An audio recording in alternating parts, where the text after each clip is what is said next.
नमस्कार मित्रांनो, स्वागत आहे तुमचं आपले यूट्यूब चॅनल सक्सेसफुल फ्युचर बिगिन्समध्ये। मित्रांनो, आजच्या या व्हिडिओमध्ये आपण जगातील सर्वात पहिला कारखाना कुठे आणि कधी स्थापन झाला याची संपूर्ण माहिती बघणार आहोत। चला तर मित्रांनो, व्हिडिओला सुरुवात करूया। जगातील सर्वात पहिला कारखाना 1733 साली इंग्लंड येथे रिचर्ड क्राइस यांनी डर्बी या शहरात केला। या कारखान्याचे नाव लोम्बियो मिल असे होते। या मिलमध्ये स्पिनिंग जेनी लावण्यात आली होती, जे जलचक्रीच्या माध्यमातून लावण्यात आली होती आणि कापसाच्या रुईपासून सूत बनवण्याचे काम या कंपनीमध्ये होत होते।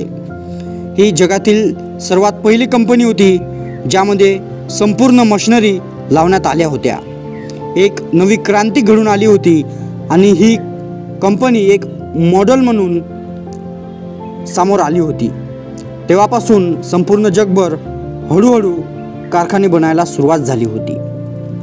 या कारखान्याची वैशिष्ट्ये यामध्ये स्पिनिंग जेनीच्या माध्यमातून सूत बनवण्यात येत होते आणि एक रेशीम फॅक्टरी सुद्धा होती, म्हणजे रेशीम फॅक्टरीच होती मित्रांनो। आणि हा प्रश्न तुम्हाला कुठल्याही परीक्षेत विचारू शकतात। जगातील सर्वात पहिला कारखाना कुठे आणि कोणी बनवला? तर रिचर्ड क्राइस यांनी हा कारखाना बनवला। कधी बनवला? तर 1733 साली इंग्लंड येथे डर्बी या शहरात बनवला। मित्रांनो, व्हिडिओला छोटा होता पण महत्त्वपूर्ण होता। व्हिडिओ जर तुम्हाला आवडला असेल तर व्हिडिओला लाईक करा, चॅनलला सबस्क्राईब करा। भेटूया पुढच्या व्हिडिओमध्ये।